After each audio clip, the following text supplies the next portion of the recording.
Wrapping up our 2021 long-term Toyota Venza loan. We've had this thing for about 5 months and put about 6,200 miles on it. However, the vehicle itself has 26,000 miles in total and has been driven by nearly every journalist in the Midwest. So it should give you a pretty good idea of how this car is actually held up. And in this video, we're going to do our best to walk you through every possible question you could have about one of these vehicles if you're looking to buy one. We're going to walk you through consumable costs, how the exterior is held up to corrosion and abuse, what the interior is like to actually live with, how this car drives in the wintertime, and what it's like to live with day in and day out. But the first thing I want to talk about is the vehicle itself. The Venza we've been working with is the limited trim level with every possible option. It comes in at $42,000, which makes it about $1,000 more versus a equivalently equipped RAV4 hybrid limited with every possible option. The exterior color is in titanium glow, which is a off-color gold, which has made me a huge hit with women pushing 70. It has that spice they're looking for. Honestly though, when you look at the various trim levels available, there is probably a better sweet spot than this particular trim level. That said, I do find some of the fancy bits, like the heated and cooled seats, the heated steering wheel, and the JBL audio system, a very nice couple features to actually have. I use them all the time, and I'm very appreciative of the fact that they exist. Speaking of the interior space, when you actually spend a lot of time with this car, you can clearly tell the designers prioritized the front occupants and made certain concessions when it came to interior cargo capacity and rear passenger comfort. Due to the coupe-like roofline of this car, the rear occupants do suffer. You do lose a little bit of headroom when compared to the RAV4. And the rear trunk space, due to the fact that it does not have the boxiness of the RAV4, also suffers, and it has a much higher load floor due to the rear battery packs. I've not really run into a lot of issues carrying the things that I need to carry. I can put my dogs back there, no issues. My smaller friends have no problem sitting back there, and with the seats folded down, I've been able to carry a set of wheels and tires for my C7 Corvette, TVs I've bought, all my groceries. Personally, for my circumstances, I haven't had any problems, but if you are trying to maximize your cargo capacity, maybe a RAV4 might make a little bit more sense for you. When it comes to the rest of this interior, I best describe it as Lexus light. Toyota's done their best job to make this feel like a full-blown luxury product. The noise floor is relatively low, everything is covered in leather, the primary touch points, things like the steering wheel, some of the switchgear on the door and in the center console, and the seats feel quite expensive. The seats themselves are very comfortable. They don't break down on longer drives, but they are a little bit short in the leg area. The heated and cooled functions also work quite well, and they're controlled by physical rockers on the center console area. When it comes to the rest of the electronics, specifically the safety suite, they work fairly well. While they are not as advanced as what's found in the Kia and Hyundai systems, the lane keep assist and adaptive cruise control are something I find myself leaning on longer drives. For the most part, their operation is reasonably seamless. Really, my only complaint when it comes to the control structure is how the HVAC and infotainment controls are laid out. Gone are the traditional Toyota physical controls, and in its place is a giant slab of piano black that gets dirty immediately, offers no feedback whatsoever other than a nice audible tone, and is a pain in the ass to use basically all the time. It was a giant mistake using this system. It's something you can grow accustomed to and live with, but it doesn't make it a good feature in this vehicle. Past that, the car itself has good visibility in this cabin, and the ergonomics are quite good. You have good storage in the center console area and the glove box. However, the door storage is relatively limited. With all that said, however, I think it's time for us to head into the shop and put this car up on the lift. We're saying goodbye to this thing. And I will say it is held up surprisingly well. From a corrosion perspective underneath, this looks better than a lot of the brand new Subarus we get. Yeah, we get brand new Subarus, Kias, and Hyundais that have gone through the winter, and and even like the last couple Hondas we had, if you look at the knuckles, they are like completely rotted, the lower control arms. This, granted, it's got aluminum knuckles in the front, but this looks really, really good under here for going through a nasty winter or two. Yeah, it's actually been 2 winters. This is a 2021 model, okay, not a 2022.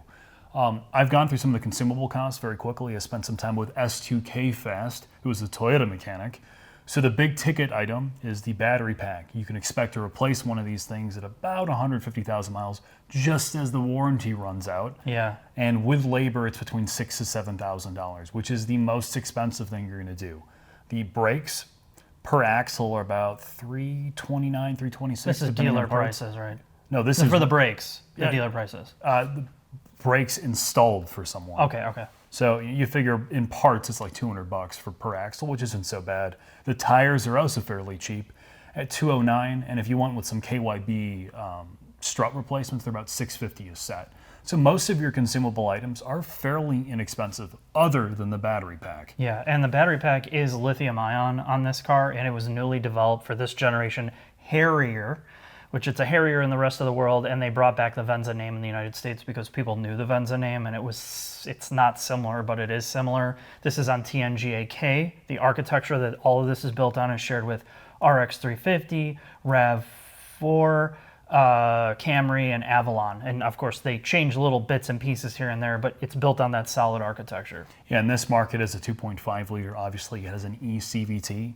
It has a on-demand all-wheel drive system. It's strut front, multi-link rear, and it's a pretty solid vehicle. Honestly, we even had Jason at Chicago Auto Pros take a look at the paint and walk us through how that's going to hold up.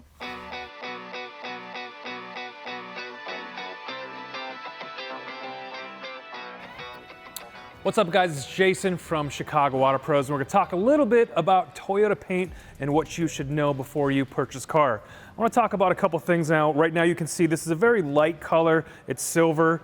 One thing that you need to know, light cars versus dark cars. Obviously, you're going to see scratches more in a dark colored vehicle.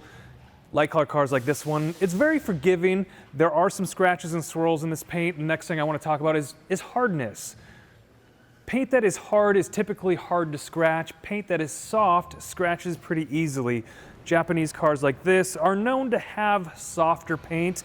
This particular paint is not as soft as Honda paint, but it's still on the softer side and can scratch easily when you're washing it incorrectly. We're looking at the paint, and I see some very light swirls, some very light scratching, but for overall, if you're standing a couple feet back from this vehicle, it looks very good, very shiny, because again, it is a light colored vehicle and you're not going to see those scratches and swirls as well as you would in a dark or black colored vehicle. Talking about paint too, we have two different paint styles.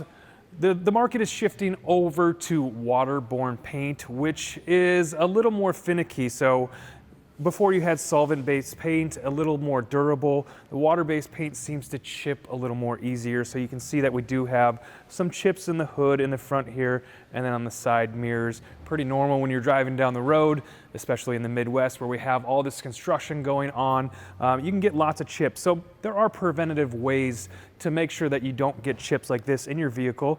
And a little bit of that is paint protection film. So if you put a paint protection film on there, it's a very thin layer of polyurethane film that will absorb some of these rock chips and not take big chunks out of the paint here, exposing bare metal. It makes maintenance easier, and it gives that car a shine, and it keeps it looking cleaner for a lot longer. So as he said, really, I mean, this is why you buy one of these things. Yeah. There's lots of good attention to detail when it comes to all the NVH panels. The quality of paint's pretty decent. The build quality looks pretty yeah. good, and I think you said it in the interior segment, and the interior part, it's like a Lexus Light. Yeah. And granted, it is built on the same architecture, and a lot of the same good things are here that, like you were talking about. And I'm very pleased at seeing how this is held up, and I think, Jack, is there anything else you want to say before we get into the drive? Well, the last thing, Mark, is the tires. These tires are about 209 a corner. They're the Bridgestones, and they are a Grand Touring all season. They're more on the eco side for more lower rolling resistance, and I would get rid of them pretty much right away. Yeah, if you're in a bad climate and you're in a lot of snow, especially rain, that's where you would look at a tire. If you're in California or climates that are always sunny and warm, this doesn't matter. These are great for that, honestly. Did you have any problems on your longer road trips? No. It's just when you get any inclement weather, standing water or snow, they're basically worthless.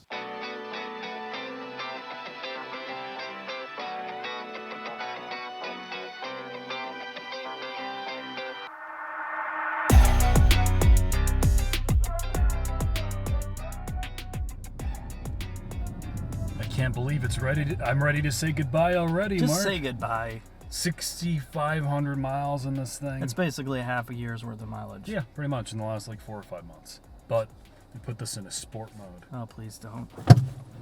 Oh, my neck. ECVT, Mark. That's what I care about. That sounded real sweet. All right. One of the big arguments against the RAV4 4-cylinder that's non-hybrid is it's got a real rattly engine note. There's way more sound insulation on it. It's more refined. And I said this about the ES350 video I did, the hybrid, and versus that. Like, you almost want the hybrid because it's so sedate, so quiet all the time, and this has that same effect. When you're just cruising around, it's really, really quiet.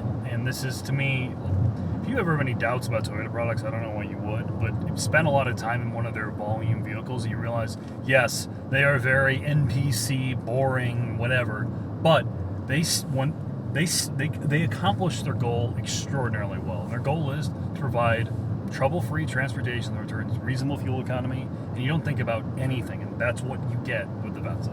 So you've driven this now. Since we're closing this out, let's touch on why you would buy this. What are the biggest strengths of this? Just check the boxes. Fuel economy, in the wintertime, yes, it goes down to almost 30 or a little bit above 30, but in the spring, as we're getting into it, you're back up closer to 40 miles a gallon, like you should expect. It's very comfortable, it's very quiet, it's reasonably practical, and it's just a vehicle that I never think about. I actually find myself wanting to get into this versus many of our press cars because it doesn't draw any attention, it doesn't cause me any problems, it's just the perfect appliance. It does everything really, really well, to the point where you do look at this and you're like, there's so many minimal negatives about this, aside from the fact that it is boring as hell. And that's also what makes it great, because if you have a couple different cars, maybe some fun cars, and you're getting stuck in a commute and you need ultimate fuel economy for the size of this, a little bit of refinement where this doesn't break the bank completely. I mean, other than the interior electronics, which I know you talked about, that's my biggest gripe, is the center stack area with all the the capacitive touch stuff, and the infotainment. The last gen is just not good. I mean, what else is there to really say? I could maybe argue the all-wheel drive system does weird things. I mean, we joked about it in your RAV4 Prime video, that when you go flat out, it doesn't necessarily have the best programming. As we talked about it in the shop segment, you need real winter tires in the snow time.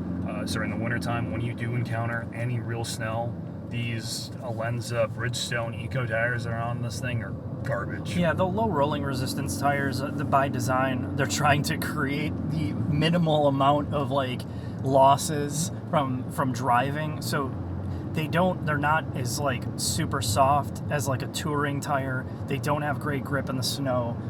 But that's something you can change. Yes. Honestly, you're gonna change them. Just as a vehicle, other than it's weird at limit characteristics with the all-wheel drive, I have zero complaints. Heartbeat for someone who's looking for, again, just that slightly more luxurious than a RAV4 product that gets good fuel economy and you don't think about, would buy one of these. Yeah, I would agree with you. I'm way more impressed with this than when I first drove it. I just thought it was like, okay, why bother with this when you can get like a Camry or a Avalon hybrid?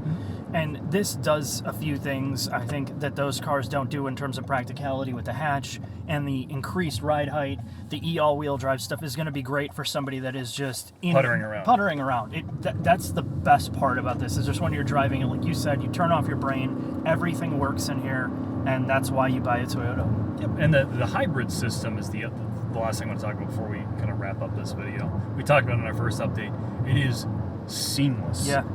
You have the weird like Trappist monk humming thing when it's at lower speeds, but when the internal combustion engine kicks on, you don't really notice. When it turns off, you don't really notice. It's just in the background and it doesn't bother you during the technology your drive. here that Toyota's refined over the years that everybody's tried to copy, it's almost transparent to the driver, and the fact that the restarting process and some of the noise is so subtle that your brain just adjusts to it and you don't even notice it. That's how subtle it is, and that's good engineering and design, when you make all of that fall into the background and you don't even know what this is and you don't care what it's doing. You're just returning decent fuel economy. You talked to me kind of off camera about how this compares to the Subaru products that set out to accomplish a pretty similar goal. What are your thoughts on that? Yeah, I think there's something to be said about some of these appliances, and Subaru is trying to do the same thing, but this feels, when you put in perspective price, this is about $5,000 more than those upper end Subaru products. It doesn't have the all-wheel drive system, it doesn't have the off-road capability, but it makes up for it in utter refinement and quality feeling on the inside and mostly on the outside. It's just full luxury, basically. It is. This is full luxury, but it's not full luxury in a cheesy, corny way. And it doesn't feel like that shitty compact car thing that it doesn't feel at all like a rental car experience that some of the cheaper or the more affordable products are trying to do. This blends all of it together. It's eco, it's still good in most urban environments, and it has a sense of refinement that most people are going to be looking for in something like this. Yeah, I mean, you're going to argue, and this is the joke that most people have, and I have about this thing as well, is that the average person who's buying this, the next thing they're going to be cross-shopping is what urn to put themselves in. It definitely has that waft of elderly. It definitely has, and this has a target demographic, and it's not going to be somebody that's 20 years old that's looking for like a fun, youthful image thing. That's not what this is about. You've been through a bunch of cars.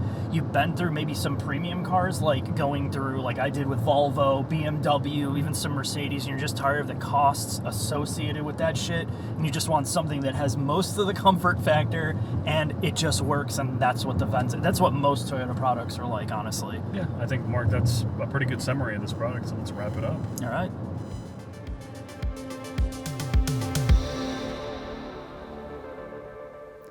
Final thoughts on the 2021 Toyota Venza. This is a vehicle I've now spent a lot of time with, and I wanted to thank Toyota once again for providing us our first ever long-term press car. And I think I've come away with a couple conclusions. The first is, after you spend a lot of time with a mainstream Toyota product like I've just done, you quickly realize why they're one of the largest car companies in the world. They get these kind of vehicles right. It returns good fuel economy, it's relatively cheap to own and run, and it seems to last. It really does. I've talked to other owners of vehicles like this. I've had family members who've bought vehicles on this platform and they've had absolutely no problem. The Venza specifically finds a nice middle ground between being a full-blown luxury product and something that you don't care about when you put in a parking lot, or you're willing to put a ton of miles on and you aren't terrified that it's going to absolutely bend you over when it comes to paying for depreciation, repairs, or maintenance of that general fashion. When you actually drive the vehicle as well over long journeys, like I frequently did with this thing going to and from Iowa, I put 5 to 6 hour journeys at a time and I had zero fatigue. It was a car that I was really, really comfortable in, and I didn't think I was driving while I was behind the wheel. And that's exactly what you want in a vehicle that isn't an enthusiast car at all. It's something that you're buying as purely an appliance, something you don't want to think about, and you want to be completely comfortable behind the wheel. Anyway, thanks for watching this series, and I hope to see you soon.